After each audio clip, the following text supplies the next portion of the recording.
네, 여러분 안녕하십니까? 네, 이렇게 만나서 아주 반갑습니다. 함께 하신 여러분들에게 하나님께서 쉼과 그리고 치유의 큰 은혜를 부어 주시기를 기원합니다. 또 이렇게 이 설악산 자락에 아주 이 공기도 좋고 또 이 햇빛도 좋고 여러 이 자연의 치유 효과가 아주 큰 이 공간에 저희가 와서 함께 머물면서 귀한 말씀을 듣고 또 이 좋은 음식을 통해서 몸과 마음의 치유와 또 건강의 회복이 크게 일어나게 되기를 다시 한번 기원합니다. 제가 오기 전에 이 태능에 제가 삼육대 학교가 태능에 있는데 거기도 비교적 제가 있는 곳이 숲속에 있어서 좀 시원한 편임에도 불구하고 밤에 몇 번씩 깼습니다. 이렇게 더워서. 근데 여기 오니까 벌써 기온이 아주 서늘하고 또 제가 아침에 저기 설악산 입구까지 이렇게 걸어봤는데 아주 시원한 이 공기가 벌써 다른 곳입니다. 이 특별한 기간을 가지고 계시는 여러분들에게 참 좋은 이 심신의 치유와 또 회복이 있기를 다시 한번 기원합니다.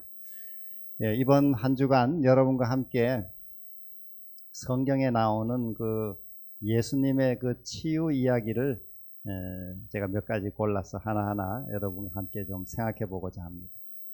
예수님은 우리를 치유하러 오신 분이시죠. 성경에는 그래서 이 치유에 대한 이야기가 참 많이 소개되어 있습니다. 오늘 이 시간에는 그 중에 관계의 상처 치유 이런 주제로 여러분과 함께 말씀을 나누고자 합니다. 우리 사람은 관계적 존재다 이렇게 말합니다. 우리 살아가는 삶의 99%가 관계입니다. 뭐 남편 아내의 관계, 또 부모 자녀의 관계, 또 선생과 제자의 관계, 또 이웃 교우들과의 관계, 직장 동료와의 관계, 뭐 직장 상사 또 부하와의 관계, 이 모든 삶이 관계죠. 그래서 이 사람을 가리켜 관계적 존재다 이렇게 합니다. 관계적 존재다. 관계를 떠나서 사람이 살 수가 없죠. 여러분도 아마 많은 관계들을 맺고 살아가실 것입니다. 이 관계가 좋으면은 삶이 행복하고 건강하게 되어 있습니다. 그런데 아무리 뭐 연봉을 뭐 10억을 받든 20억을 받든 몇백억을 받아도 내가 함께 일하는 그 옆에 직장 동료하고 관계가 좋지 않으면은 그 직장 생활은 행복하지 않습니다.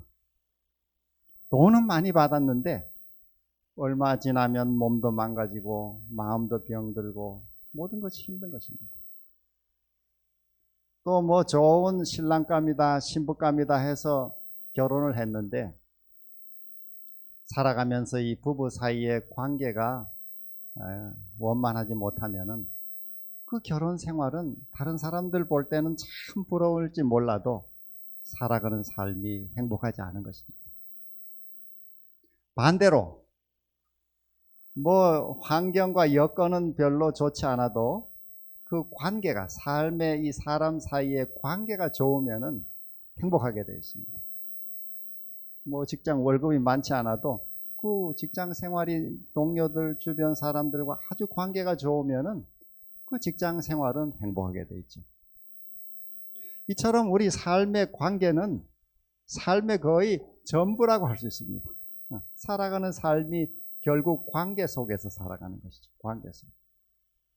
여러분은 지금 맺고 있는 여러 관계들이 어떻습니까? 여러분의 가족들과의 관계, 또 여러분의 뭐 이웃과의 관계, 친척과의 관계, 뭐 이런 관계들이 건강하신가요? 그러면 여러분의 삶은 행복한 것입니다. 그러면 왜 사람이 이렇게 관계 속에 살아가게 되어 있는가? 성경을 보면은 하나님이 그렇게 사람을 관계적 존재로 만드셨다 이렇게 합니다. 우리 성경 창세기 1장 26절에 보면은 하나님이 가라사대 우리의 형상을 따라 우리의 모양대로 우리가 사람을 만들자 이렇게 했습니다. 그래서 하나님이 처음 사람을 만드실 때에 하나님의 형상대로 만드셨습니다. 사람을 하나님의 형상대로 만드셨습니다. 그래서 이 하나님의 형상대로 만드셨다는 말이 무슨 뜻이냐? 하나님이 우리처럼 이렇게 눈도 있고 코도 있고 입도 있고 뭐 이렇게 생긴 분이냐? 성경은 또 그렇지 않다고 그래요. 하나님은 영이라고 말씀하시니까 하나님은 영이시니 예배하는 자가 신령과 진정으로 예배하라 이렇게 그 하나님은 영이시라고 말씀하시고 그러니까 영은 이 형체가 없는 것이죠. 그래서 우리 사람처럼 뭐 눈, 코, 손 이렇게 하나님이 뭐 어떤 형태를 가진 것은 아니지만은 성경에는 사람들의 이해를 위해서 하나님이 마치 눈도 이렇게 우리처럼 가지고 계시고 귀도 가지고 계시고 뭐 입도 뭐 입에서 이 좌우에 날선 검이 나온다고 입도 가지고 계시고 뭐 손가락도 하나님의 손가락으로 쓰셨다 이렇게 하니까 손가락도 있고 뭐 그런 하나님처럼 보이지만은 실제로 하나님은 영이시다 이렇게 했습니다. 자, 그러면 하나님의 형상이란 어떤 모습일까요? 우리가 하나님의 형상대로 만들어졌다 그러는데 그러면 하나님의 형상대로 만들어졌다는 것은 무슨 뜻일까요? 하나님이 우리처럼 이렇게 외모를 가지고 이렇게 계신 그런 물질적 분이 아니라고 하시면은 물론 하나님의 우리의 이 형태가 하나님의 이 성품을 반사하고 나타낼 수도 있죠. 우리의 또 품성이 하나님의 그 품성을 나타낼 수도 있습니다. 그것도 물론 하나님의 형상이라고 할 수 있습니다. 그런데 중요한 것은 뭐냐면은 이 하나님은 성경에 보면은 딱 혼자 이렇게 보좌에 혼자 딱 앉아 계시는 분이 아니고 성부와 성자와 성령으로 이렇게 삼위 하나님으로 계시다 이렇게 합니다. 여러분 그 기억하십니까? 성경에 하나님이 이렇게 성부, 성자, 성령 그렇게 나오는 거 기억나시죠? 네, 아버지와 아들과 성령. 그래서 하나님은 삼위로 계십니다.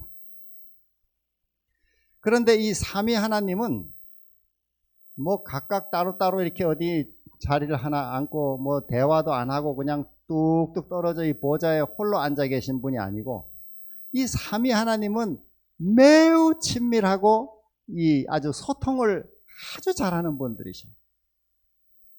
방금 말씀드린 대로 하나님이 가라사대 우리의 형상을 따라 우리의 모양대로 우리가 사람을 만들자. 거기 하나님이 창세기 제일 처음부터 우리 그러니까 이 삼위 하나님이 사람을 만들기 전에 이 삼위가 의논을 하신 것입니다.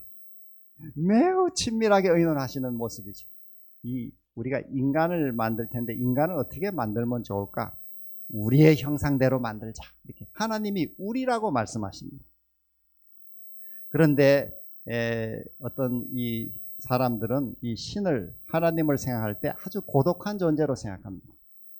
우리 샤머니즘 한국의 이 전통 무속 종교 이 영향을 우리가 많이 받고 있는데 그 무속의 하나님은 최고신 이 하늘님 최고 높은 하나님은 혼자 딱 계셔요. 그 밑에 만신이 있어요. 수많은 신들이 있어요. 그 중에 선한 신도 있고 악한 신도 있고 그래서 뭐 신을 잘 섬기면은 조상을 잘 섬기면은 그 최고신이 좋은 신을 보내줘 가지고 건강하게 해주고 사업 잘 되게 해주고 자식들 잘 되게 해준다 그렇게 믿는 것입니다. 근데 제대로 조상을 안 섬기거나 이렇게 하면은 악한 신들을 보내 가지고 병을 주고 사업이 실패하게 하고 뭐 이렇게 어렵게 한다. 이게 우리나라 가지고 있는 사람들의 신관이죠. 그런데 또 이 성경의 하나님을 믿는 사람들 중에도 하나님은 믿지만은 삼위 하나님을 교리적으로는 믿지만은 마음속으로는 하나님은 저 높은 하늘 보좌에 혼자 매일 앉아 계셔서 이렇게 우리를 감시하고 감독하는 분이다. 이렇게 믿는 분들이 꽤 많이 있습니다. 하나님은 별 대화도 안 하고 항상 이렇게 누가 제대로 잘 생활하나 못하나 보자 이렇게 그런 신관을 가지게 되면은 이 성경이 말씀하는 하나님의 모습하고는 다른 것입니다. 성경의 하나님은 우리의 형상을 따라 우리의 모양대로. 이 하나님이 여기 우리 하는 모습만 이 말씀만 여러분이 조용히 묵상해도 이 삼위 하나님은 매우 가까운 대화를 하는 친밀한 소통과 관계를 가진 분이시죠. 근데 하나님을 그렇게 이해하시는 거 하고 하나님은 홀로 어디 저 높이 계시다 이렇게 그거를 교리적 설명으로는 단일신론적 신관이라 이렇게 합니다. 우리가 보통 삼위일체는 다 믿는다 교인들이 그러면서도 마음속으로는 하나님은 혼자 다 계시다고 생각해요. 아버지 저 보좌에 혼자 앉아 계시고 예수님은 또 뭐 어디 그 보좌 우편에 서 계시고 성령은 또 이 땅에 내려와 계시고 이렇게 다 각각 뚝뚝 떨어져 있는 하나님으로 생각하는 경우가 많이 있어요. 그런데 하나님을 그렇게 생각하면은 이 하나님을 어떻게 생각하느냐가 신앙생활이든 일상생활 전반에 영향을 줍니다. 만약 내가 하나님이 저 높은 하늘 혼자 이렇게 하나님은 높이 계신 분이다 이렇게 생각하고 믿으면은 이제 부모가 자녀를 대할 때 이 가부장적 권위를 나타내게 돼 있습니다. 어디 부모한테 이렇게 대드냐고. 또 남편이 그런 신관을 가지고 있으면 자기 아내에 대해서 아내가 뭐라 그러면 어디 뭐 이렇게 그런 신관들 있죠. 아주 근엄하고 이렇게 권위적이고 그런 개념이 어디서 오냐면은 그 사람이 가지고 있는 마음속에 하나님을 어떻게 이해하느냐 하는 것이 이게 다 나타나는 것입니다. 자녀에게 나타나고 부부 사이에 나타나고 또 이것이 이제 어떤 정치가들에게 들어가면은 이게 독재가 시작합니다. 그런 권위의식을 가진 사람은 독재, 전제적인 이 정치 구조가 나오게 되어 있습니다. 그래서 우리가 이렇게 마음속으로 이 인간이 관계적 존재라 그러는데 그러면 하나님의 어떤 점을 닮아서 우리는 하나님의 형상대로 만들어졌다고 하느냐. 그것이 오늘 말씀드리고자 하는 이 삼위 하나님의 관계성입니다. 관계성. 아버지와 아들, 아들과 성령, 성령과 하나님 아버지 이 삼위 간에는 매우 친밀한 교통이 있습니다. 매우 항시도 떨어져 있지 않는 서로가 서로 안에 들어가 있다고 말합니다. 요한복음 17장 21절에는 아버지가 내 안에 들어와 계시고 나는 아버지 안에 있고 이 삼위의 이 모습은 이 전문 용어로는 페리코레시스라 이렇게 부르는데 이게 뭐냐면 서로 안에 서로가 들어가 있는 것입니다. 상호 내주, 상호 내주, 또 상호 교통. 그래서 삼위는 이게 한순간도 떨어짐이 없이 서로 친밀하게 교제하시는 분이에요. 인간을 만들 때든 천지 창조를 하실 때든 인간을 구원을 위한 구속 사업을 하실 때든 이 삼위 하나님은 끊임없이 서로 의논하시는 분이죠. 그래서 사람을 만드실 때도 그냥 혼자 외롭게 살도록 만들지 않으시고 아담 하와 한 몸이 되도록 매우 친밀한 교제 속에 하나가 되도록 만드셨습니다. 이걸 가리켜 관계성이라 이렇게 합니다. 삼위 하나님의 관계성을 우리 인간은 닮았다 이렇게. 그 하나님의 친밀한 교제하는 삶처럼 우리 인간도 그렇게 살아가도록 만드셨다는 것입니다. 그게 우리가 하나님의 형상대로 만들어졌다 하는 중요한 의미라고 할 수 있습니다. 그렇게 되면은 우리가 이런 관계적 존재라고 한다면은 삶에 일어나는 많은 문제들은 어디서 오는가? 그 관계가 망가지면 다 거기서 시작되는 것입니다. 관계가 깨지기 시작하면은 여러 질병들이 나타나기 시작하고 마음이 우울하기도 하고 또 심하면은 뭐 여러 다른 심리적 질병이 일어나기도 하는 것이죠.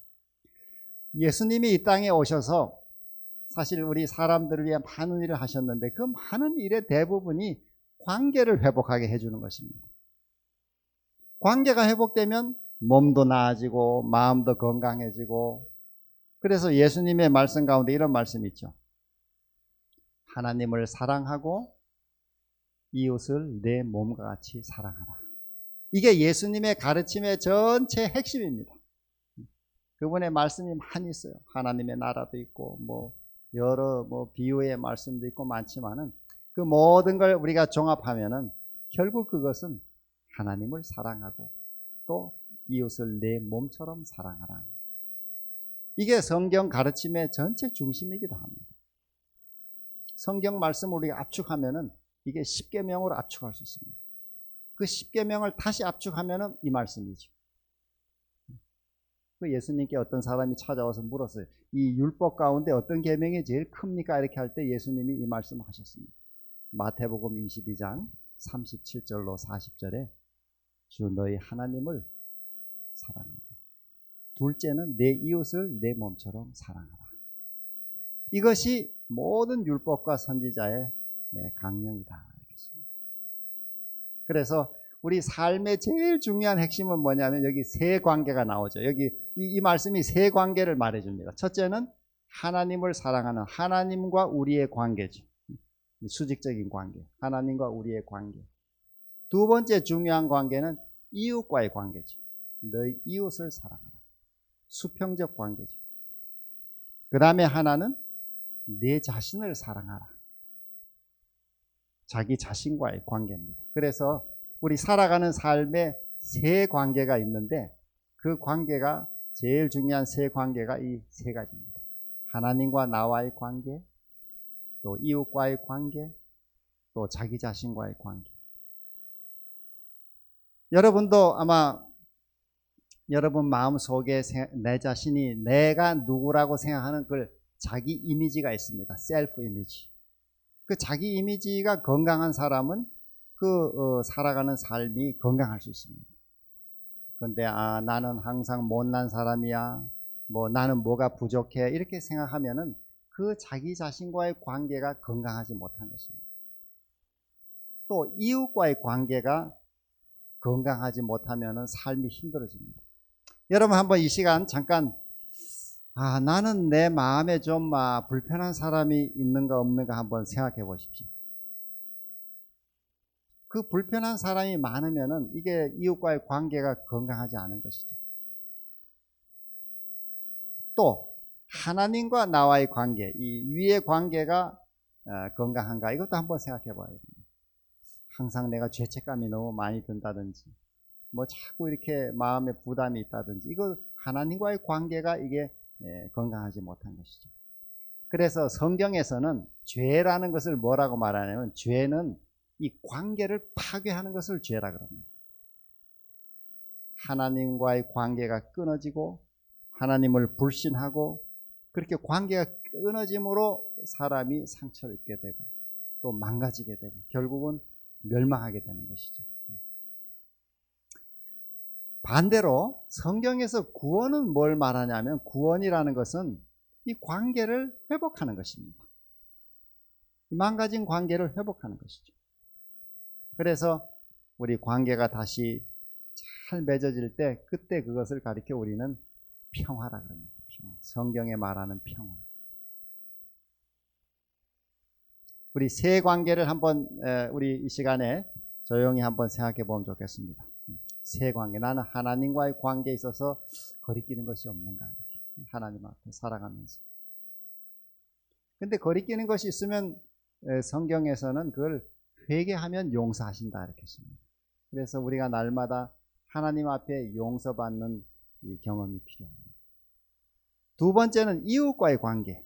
혹시 내가 미워하는 미움을 풀지 않고 그냥 있는 것이 있는지, 또 원한을 그냥 그대로 이렇게 가지고 있는 경우가 있는지. 그 다음에 또 자기 자신과의 관계도 이게 중요합니다. 나는 내 자신을 생각할 때 항상 나를 자꾸 이렇게 비난하고 욕하고 내 자신이 이렇게 못났다고 자꾸 자기를 이렇게 공격하는가? 아니면 또 내 자신이 내가 하나님의 이 구원받은 자녀구나. 이 건강하게 내 자신을 보는가? 이 자기 자신의 건강을 보는 것도 필요합니다. 그래서 우리가 이 세 관계를 모두 건강하게 이 하늘의 은총을 힘입어서 건강하게 잘 유지하면은 몸도 건강해지고 마음도 건강해지고 또 삶이 행복해지게 되어 있습니다.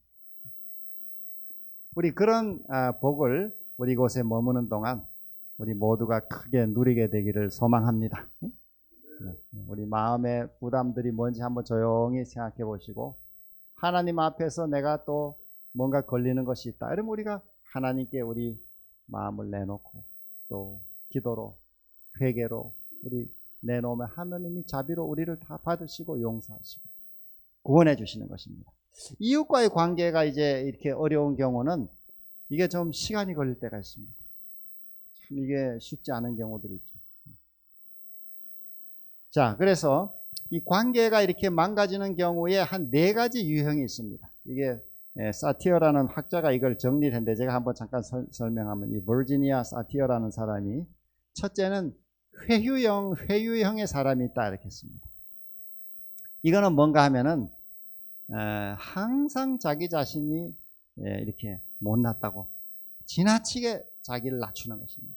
항상 사람 앞에 착하게, 그리고 막 지나치게 상대 비위를 자꾸 맞추려고 그러고, 그냥 뭐든지 아유 내 잘못이라고, 내가 잘못한 거라고. 우리 이웃들 중에 그런 사람들 있죠. 저도 이렇게 보면은 뭐 어떤 사람 보면 뭐든지 항상 자기 잘못이라고, 뭐 너무 어떤 때 좀 지나칠 정도로 그렇게 하는데, 그런 것이 이제 회유형에 속합니다.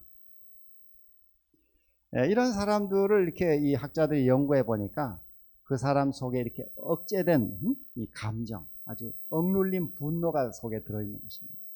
그게 어디 터지지를 못하고 그냥 항상 이렇게 자기를 이렇게 회유하는, 이 건강하지 못한 우리 이 삶이죠. 그러나 이런 사람의 또 장점은 남을 잘 보살피는 것입니다. 남을 잘 보살피고. 회유형이 있고, 두 번째로는 이제 어떤 형이 있냐면은 이 비난형이라는 형이 있습니다. 비난형. 이거는 막 상대를 그냥 명령하고 이렇게 장악하고 뭐 하면 사람을 꽉 쥐고 그 사람의 아주 이렇게 모든 걸 이렇게 통제하고, 또 모든 걸 자기가 다 주관하고 지시하고. 근데 이런 사람은 절대로 사과하는 법이 없습니다. 저도 주변에 이런 사람을 이렇게 종종 보는데, 뭐 이 사과하는 것을 막 큰일 나게, 뭐 그거 하면 뭐 완전히 자기가 패배하는 것으로 생각합니다. 그래서 절대로 사과를 안 합니다. 끝까지 변명하고 끝까지 책임 전가하고 뭐 너가 어떻게 해서 너가 잘못한 거지, 절대로 자기 자신을 이렇게 사과하는 일을 하지 않습니다. 근데 이런 사람도 이 학자들이 연구를 해보니까 그게 뭐 굉장한 자신감에서 나오는 걸로 생각했는데, 이 학자들의 연구는 그 속의 핵심은 두려움이라 이렇게 했어요. 두려움. 인정받지 못하는 두려움. 또 아마 어릴 때는 뭐 너무 무시당해서 그냥 이를 악물고 성공했던 사람들, 이런 사람들이 보통 이 의지가 강하고, 또 그 의지의 이 강한 표출이 절대로 자기 실패를 인정하지 않습니다.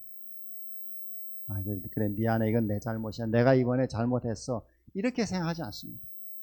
저도 주변에 이제 그런 사람을 이렇게 보면은 사과하는 것을 거의 제가 보지 못합니다. 뭐 그냥 형식적으로 하는 경우, 뭐 아이고 내가 좀 뭐 어떻게 했어, 이렇게 형식적으로는 하지만은 절대로 사과를 하지 않습니다. 그런 사람 보면은 아주 막 성공형의 인물들이야. 가난을 딛고 일어났다든지 불행한 환경을 일었다든지 이래서 굉장히 의지가 강해요. 옆에서 보면은 뭐 어휴 저거 뭐 그냥 무서울 정도로 의지가 강합니다. 이런 사람의 장점은 이 에너지가 충만한 거죠. 의지가 강하고, 그래서 보통 리더의 역할을 하는 경우들이 많이 있습니다. 근데 이것도 어떤 의미에서는 건강하지 못한 이 관계라고 볼 수 있습니다. 건강하지 못한 거죠. 세 번째 유형은 이 초이성형 유형이 있습니다. 학자가 분류한 바에 의하면 이 초이성형은 아주 이 논리적이고 이성적이고 현실적이고 현실 판단이 정확하고, 또 모든 걸 객관화시키고, 그 다음에 아주 뭐 어려운 용어를 써가면서 이야기를 잘하고, 그래서 모든 걸 이 이상적인 이 개념 속에서 이렇게 살아갑니다. 대화하면 뭐 아주 해박하고, 그리고 모든 아주 분석을 즉시 잘해야 되고. 그러나 그 사람의 속에는 남모르는 내면의 예민함이 들어있습니다. 어떤 때 보면 매우 예민하고, 저도 주변에 이제 그런, 또 제가 학교 일하다 보니까 그런 교수들 중에 그런 사람이 있습니다. 아주 똑똑하고 뛰어나고 뭐 아주 복잡한 지식들을 착착 정리해내고 기획안을 잘 만들어내고 뭐 이렇게 척척척 하는, 아주 보통 사람의 능력으로 따라갈 수 없는 능력들이 있어요. 근데 그 사람도 보면은 제가 어떤 때 대화 이렇게 하면은 그냥 와서 이렇게 남자지만 막 하도 삶이 힘들어 울기도 하고 그래요. 저랑 얘기하면서. 그 내면에 이 예민함이 들어있어요. 이런 사람도 원인은 여기 나온 대로 외롭고 소외감. 그러니까 별 친구가 가까이 붙을 수가 없어요. 뭐 너무 똑똑하고 너무 잘 알고 모든 걸 자기가 다 분석하고 모든 걸 자기가 주장하고 이러다 보니까 내면에 그런 두려움이 있는 것입니다. 이런 사람은 장점이 아주 뛰어난 지성, 그리고 집중력, 또 문제 해결력 이런 걸 잘하죠. 기획을 잘하고 어떤 뭐 프로젝트를 만드는 것도 척척척 해내고 이런 유형도 역시 건강하지 못한 것입니다. 살아가는 삶을 이렇게 우리가 보면은 또 하나의 마지막 형은 이 산만형이 있습니다. 산만한 사람.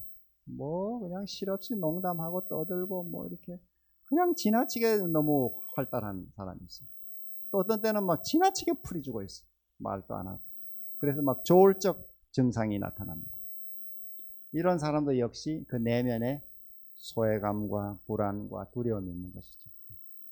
이런 사람의 또 좋은 점은 분위기를 잘 살릴 수 있어요. 막 또 그죠, 막 쾌활하고 떠들고 이러다 보니까. 자, 우리 이 살아가는 삶에 막 이 죄의 세상에 저희가 살기 때문에 이 관계들이 다 깨졌습니다. 관계가 많이 깨져 있어요. 우리 자체 자신도 그렇고 다 이렇게 관계에 상처들이 많이 있습니다. 네, 오늘 이 시간에는 첫 시간에는 이러한 관계의 상처를 어떻게 우리가 치유할 것인가 이 주제를 잠깐 좀 생각해 보겠습니다. 우리 살아가는 삶의 이 관계의 상처를 어떻게 치유하고 살아갈 수 있을까요? 관계의 상처를 어떻게 치유할 수 있죠?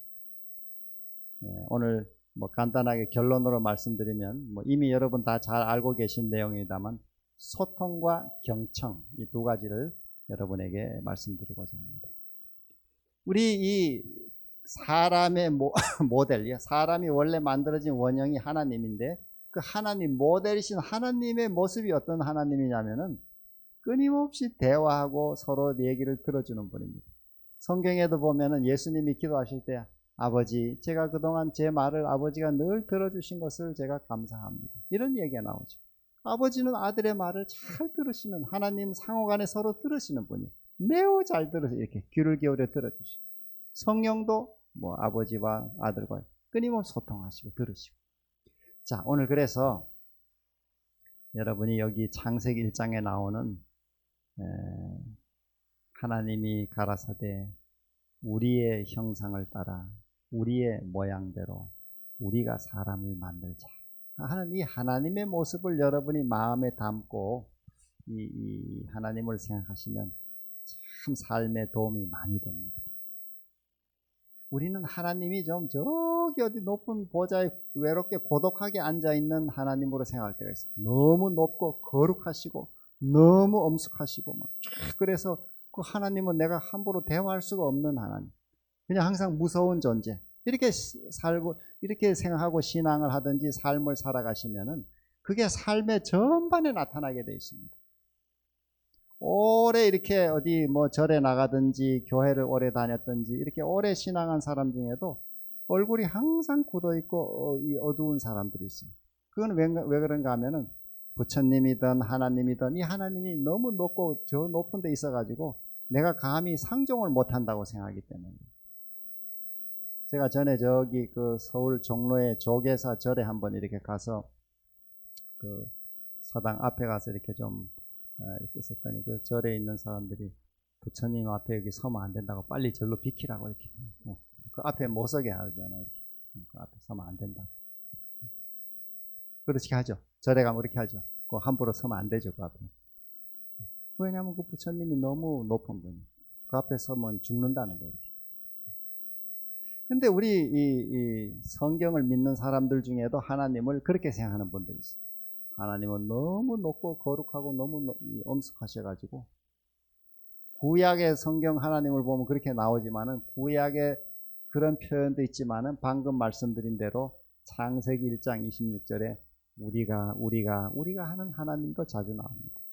창세기 11장 7절에도 이 바벨탑을 인간들이 쌓아서 하늘 끝까지 올라갔을 때 거기 하나님이 우리가 내려가서 보자 이렇게 우리라는 말이 성경에 종종 구약에도 자주 나옵니다.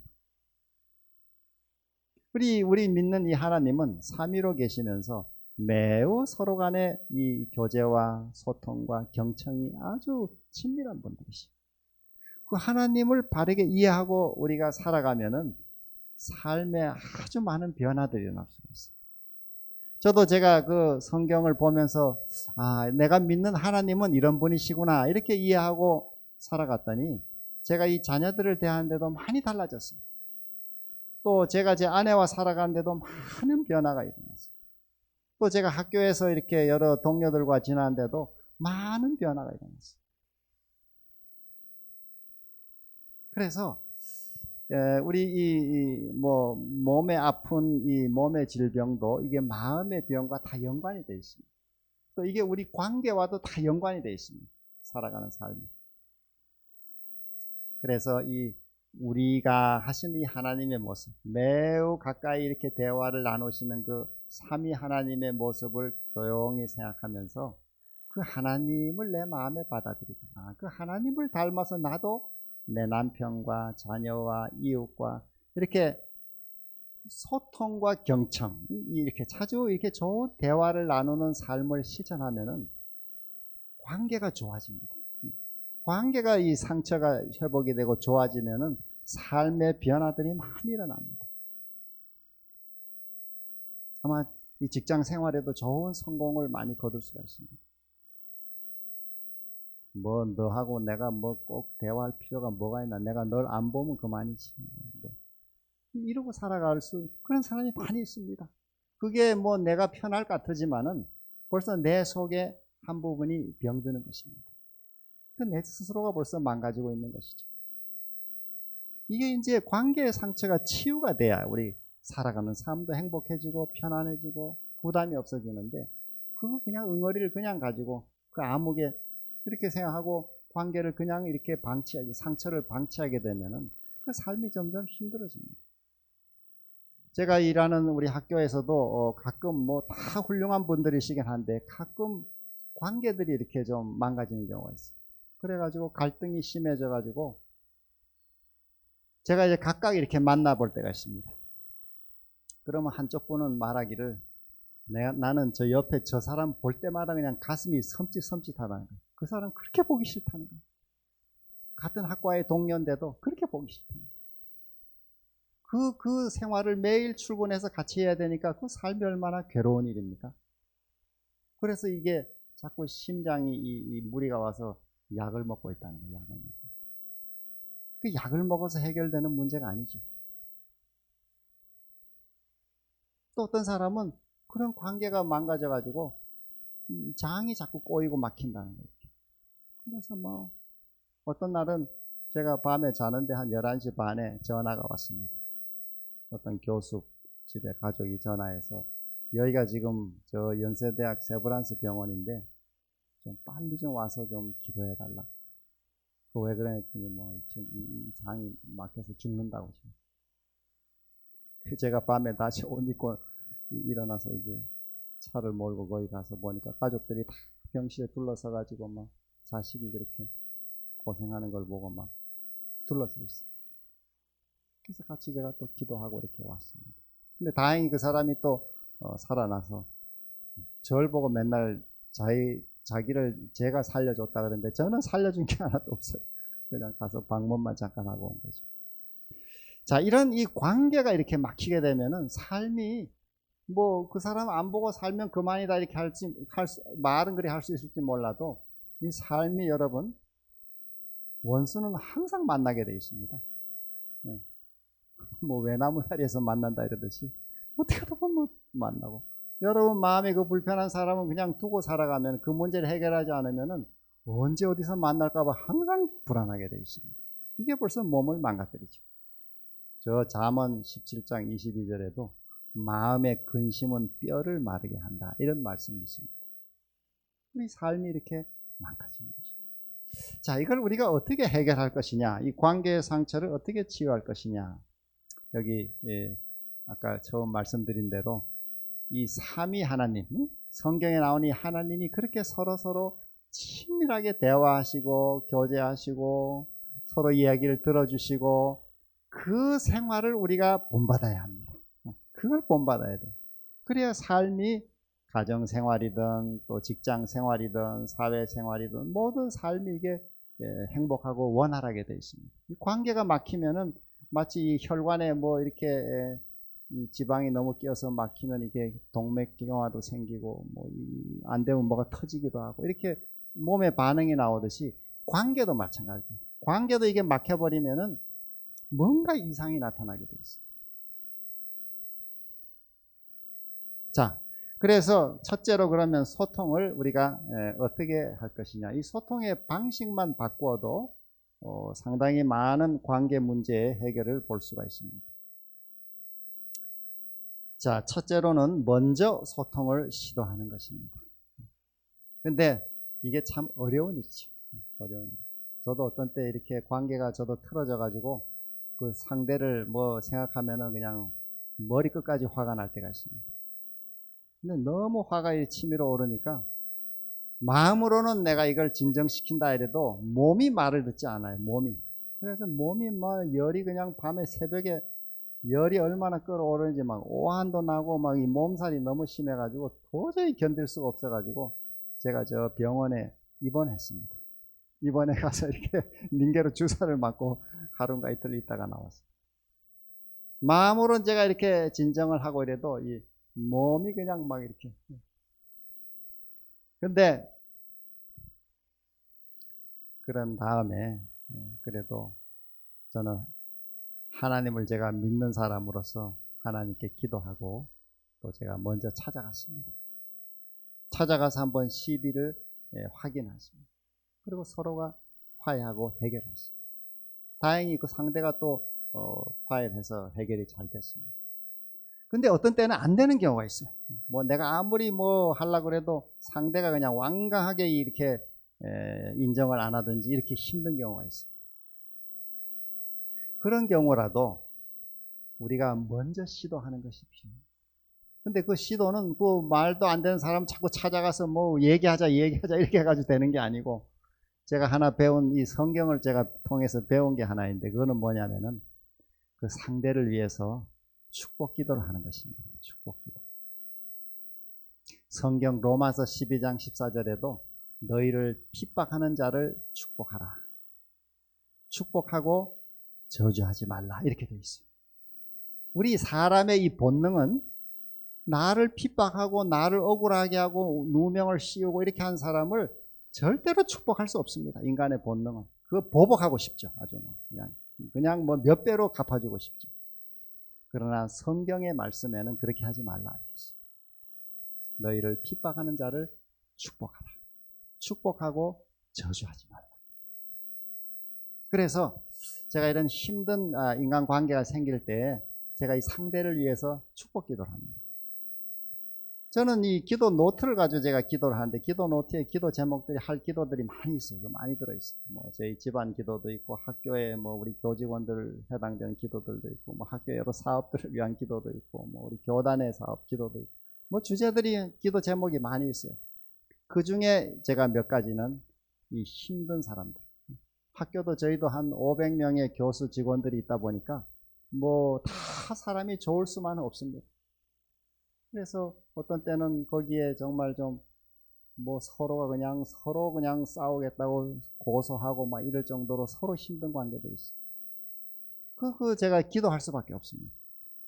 적어놓고 제가 기도하는 여러 사람들이 있는데 그 사람들 늘 축복 기도하는 것입니다. 하나님께서 복을 주시도록.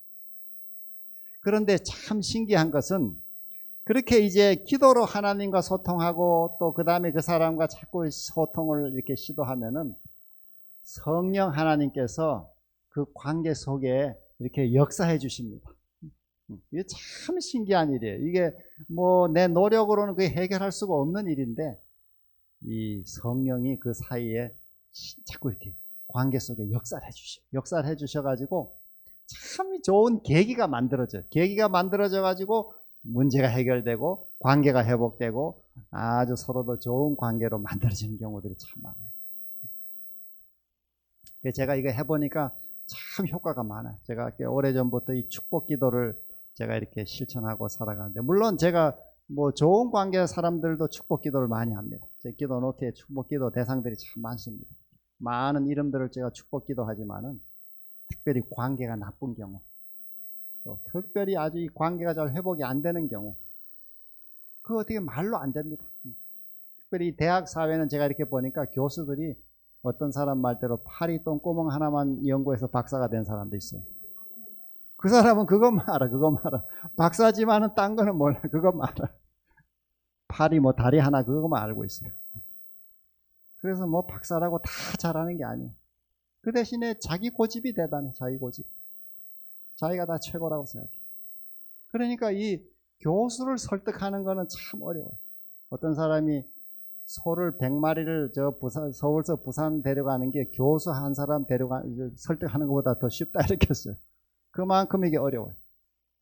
그래서 그런 사람들을 위해서는 제가 할 수 있는 길이 없어요.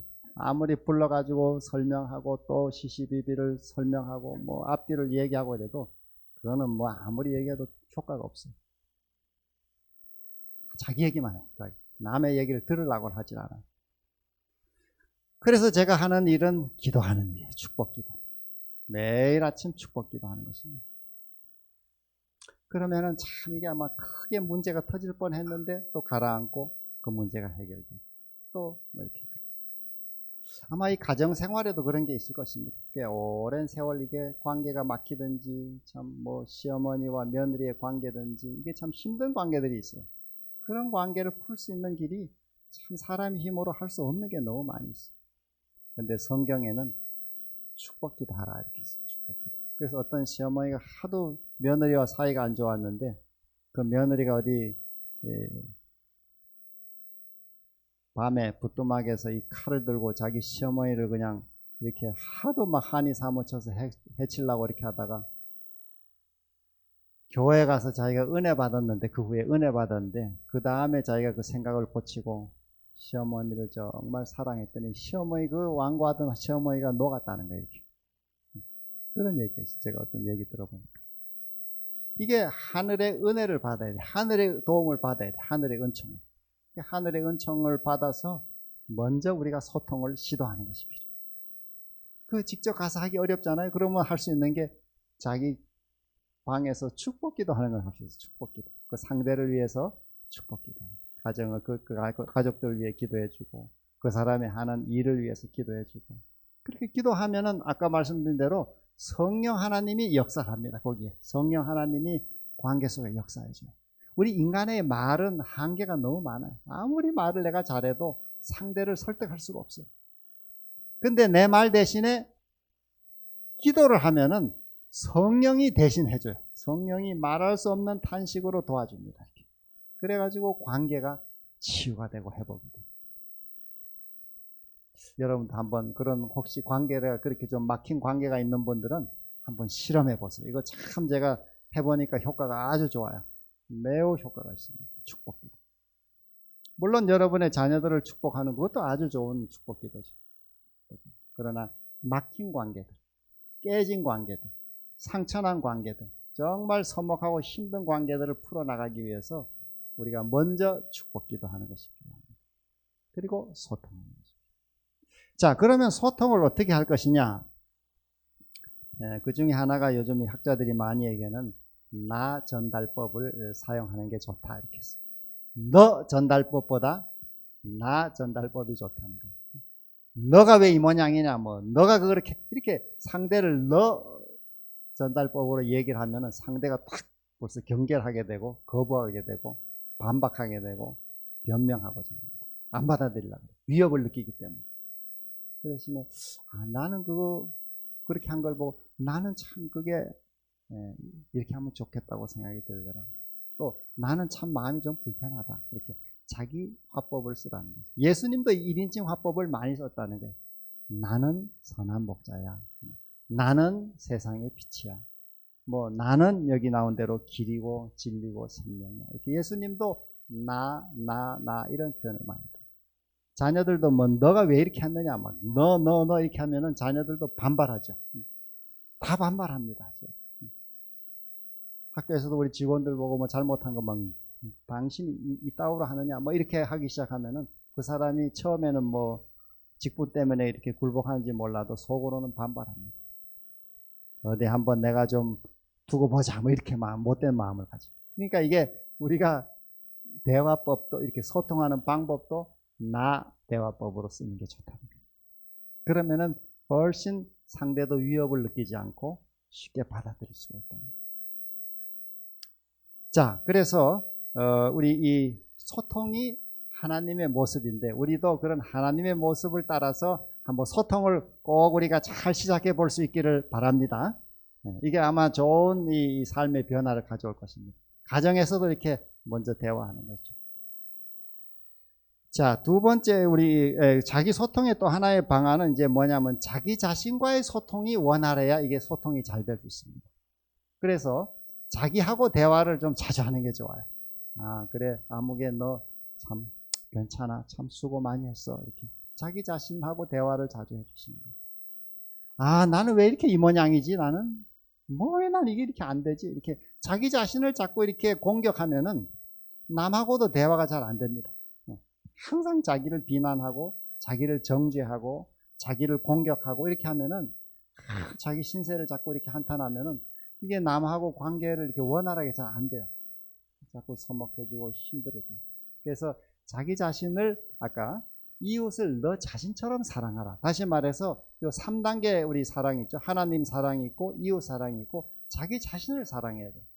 근데 요 세 관계에서 제일 중요한 관계가 자기 자신과의 관계입니다. 내가 나 자신을 사랑하지 않으면은 남을 사랑할 수가 없습니다. 왜냐하면 나가 항상 이렇게 상처를 받고 있는데 남을 사랑할 힘이 없어요.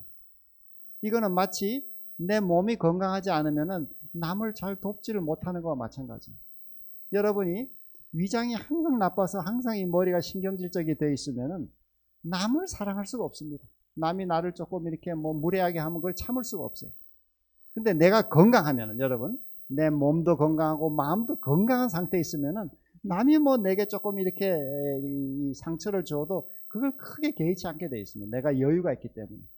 마치 면역력이 튼튼하면은 감기균이 들락날락거려도 그 별 신경을 안 쓰이듯이 우리의 이 자기 사랑이 건강한 자기 사랑을 가지고 있으면은 이웃 사랑할 수 있고 하나님 사랑할 수 있고 이게 이제 다 연결이 되게 되어 있습니다. 이 세 관계가 삶의 전반에 제일 중요한 세 관계인데 하나님과 나와의 관계, 이웃과 나와의 관계, 자기 자신과의 나와의 관계. 그 중에 제일 중요한 관계가 무슨 관계라고요? 네, 자기 자신과 나와의 관계입니다. 네, 그래서 이 내 자신이 아주 건강한 자기 자신과의 관계를 가지면은 그 다음에 우리 이 다른 사람 관계도 건강하게 가질 수 있습니다. 자, 우리 이 남자 여자가 이렇게 소통하는 방식이 좀 다르다고 어떤 학자가 이걸 연구해 놨는데 제가 이름을 여기다 적질 않았는데 그 사람의 연구에 하면 남자는 주로 바깥 세상에 근거해서 이야기를 한다 이렇게 했어요. 주로 남자들 하는 얘기는 무슨 얘기 합니까? 정치 얘기, 스포츠 얘기. 지금 저희가 대한민국 대통령으로 나라 걱정을 다 해야 되는 것처럼 생각해요. 모든 거 다 관심 있어요. 주로 뉴스를 많이 보죠. 여성들은 뭐에 근거한 대화를 주로 해요? 여성은 뭐가 관심이 많아요? 내면 세계, 시시콜콜한 가정사들.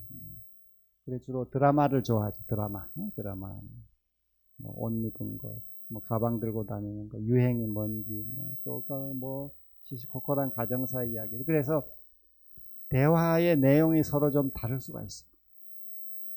그래서 우리 가정에서 남편 아내와의 대화하실 때는 서로 대화 주제가 다르다 이렇게 이해하고 서로 대화하시면 좋아요. 아무리 정치 얘기를 해봐야 부인들은 별 관심이 없고 요즘은 또 좀 달라지긴 했습니다만 또 남자들은 아무리 드라마 얘기해도 그 별 관심이 없는 거죠. 자, 그래서 소통의 방식을 서로 고려해서 우리 소통하는 게 좋습니다. 자, 두 번째로 관계의 상처를 우리가 치유하는 방안으로 경청이 뭐죠? 네, 잘 들어주는 것입니다. 잘 들어주십니다. 경청은 상대의 가슴을 여는 기술이다. 이렇게 어떤 사람이 있었어요. 상대의 가슴을 여는 기술이다. 또 상대에게로 들어가는 하나의 방법이다. 상대와의 관계 속으로 들어가는 방법이다. 그러니까 사실은 다른 사람을 이렇게 설득하고 이해시킬 때 내 말을 많이 해서 설득되는 게 아니고 귀로, 설득은 귀로 하는 것이다, 이런 말도 있어요. 잘 들어주면은 설득이 되는 경우가 있어요. 저도 회의를 자주 하게 되는데, 학교에서 회의를 자주 하게 되는데 여러 사람들과 이렇게 회의할 때 해보면은 이 회의가 잘 되는, 제가 경험적으로 배운 거는 잘 들어주면 회의가 잘 됩니다. 근데 제가 뭐 책임자라고 뭐 이거 지시하고 저거 지시하고 뭐 이대로 하라고 막 지시만 많이 하면은 별로 회의가 잘 안 돼요. 그래서 이 살아가는 관계를 치료하는 방법 중에 하나도 경청입니다. 경청. 어떤 사람이 집에서 그 부인이 매일 바가지를 긁어가지고, 그 왜 바가지를 긁나 연구해 봤더니 대화의 말을 안 들어주기 때문에 내 말을 들어라 하는 거라는 거예요. 이게 내 말을 좀 들어라, 이게 바가지라는 거예요. 그래서 얘기를 잘 들어주니까 이게 해결되더라. 지금은 그분이 목사님이 되셨는데, 제가 그분 언제 인터넷 간증을 한번 들었더니 자기가 옛날 MBC 기자 9시 뉴스 진행하는 앵커로 아주 잘 나가던 사람인데, 한창 잘 나갈 때 자기가 뭐 미국 특파원도 하고 뭐 아주 좀 이렇게 이름을 날렸는데, 그때 자기는 자기 부인을 완전히 무시하고 살았다 그랬습니다. 자기가 잘났고 부인은 그래서 자기 부인은 원래 말을 못하는 사람인 줄 알았다는 거예요. 퇴근하고 와가지고는 이렇게 저 신문 보고 이러면 부인이 와서 뭐라고 얘기하려 그러면 소리 깍질러가지고 가만히 있으라, 저리 가라 이러고는, 그리고 대화 안 하고. 그리고 이제 열애를 살았는데, 어느 날 이 사람이 새벽에 골프를 치러 일찍 나갔는데 골프장이 어떻게 문을 안 열었는지 취소된지 그래가지고 자기 부인이 나가는 그 교회 새벽 예배를 한번 나갔다는 거예요. 이 부인이 도대체 뭘 가서 듣길래 이 새벽마다 이렇게 교회를 나가나 가서 들어보, 이거 좀 그 기자의 본능으로 그 뭐가 이 좀 문제를 찾아내려고 찾아갔는데, 그 몇 번 이렇게 새벽기도 참석하다가 이 사람이 하나님의 말씀에 은혜를 받고 하여튼 교인이 됐습니다. 교인이 됐어요. 교인이 돼가지고 자기 지난날을 생각해 보니까 자기가 자기 부인한테 너무 잘못한 것입니다. 그래서 이제부터 내가 속죄하는 마음으로 살아야 되겠다 하고 이제 자기 부인 얘기를 잘 좀 들어줘야 되겠다, 이렇게 생각하고 살았다는 거예요.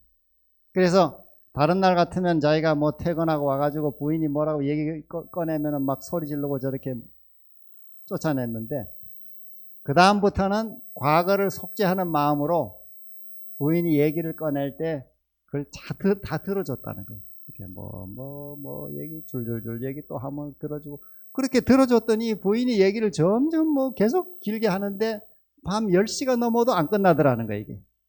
이 사람이 막 너무 졸려가지고 자기가 허벅지를 막 꼬집으면서 참으면서 들었다는 거예요, 이렇게. 과거의 잘못을 속죄하는 마음으로. 그랬더니 이 얘기가 새벽 1시를 넘어가고 새벽 3시에 이제 이 3시가 됐는데도 안 끝났는데, 그 부인이 이렇게 시계를 보더니 오늘은 짧지만 여기서 내가 오늘 그만하겠다고.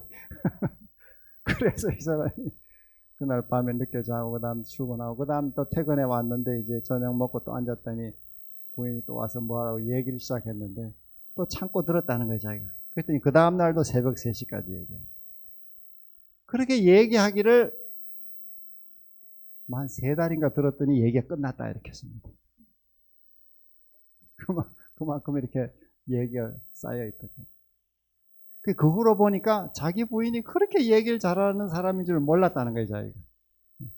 근데 그동안에는 하도 구박을 하고 눌러가지고 이렇게 말을 못한 것이죠. 제가 간증을 들으면서 참 은혜를 받았어요. 그렇게 참고 들을 수 있다는 게 참 훌륭하구나. 훌륭하구나. 근데 그게 관계 치유에 매우 중요합니다. 그렇게 잘 들어주는 게 매우 중요해요. 그렇게 하면 치유가 많이 이루어져요. 그래서 제가 이렇게 좀 만들어낸 하나의 대화법인데, 2가지 대화법을 여러분에게 소개하면은, 하나는 테이프 대화법이라는 게 있어요. 테이프 대화법. 이게 어디 책에 나오는 게 아니고 제가 그저 만들어낸 말입니다. 테이프 대화법이라는 건 뭐냐면은, 남자들은 자기 부인과 대화할 때 입에다 테이프를 딱 붙이고, 이 넓적 테이프 있잖아요. 넓적 테이프를 붙이고 대화를 해라 이 말이에요. 네. 뭐 얘기 좀 하려 그러면 그만하라고 말 그만하라 이렇게 제지하지 말고 남자는 입에다 이렇게 테이프를 딱 붙여놓고 요즘 마스크 좋잖아요. 마스크 딱 이렇게 테이프 붙이고 오래 이렇게 경청을 하라는 거죠. 참고 들어주라는 거죠. 제가 이렇게 보니까 여성들의 이 심리는 얘기만 잘 들어줘도 마음의 병이 많이 고쳐지게 되어 있습니다. 마음이 건강하게 되어 있어요.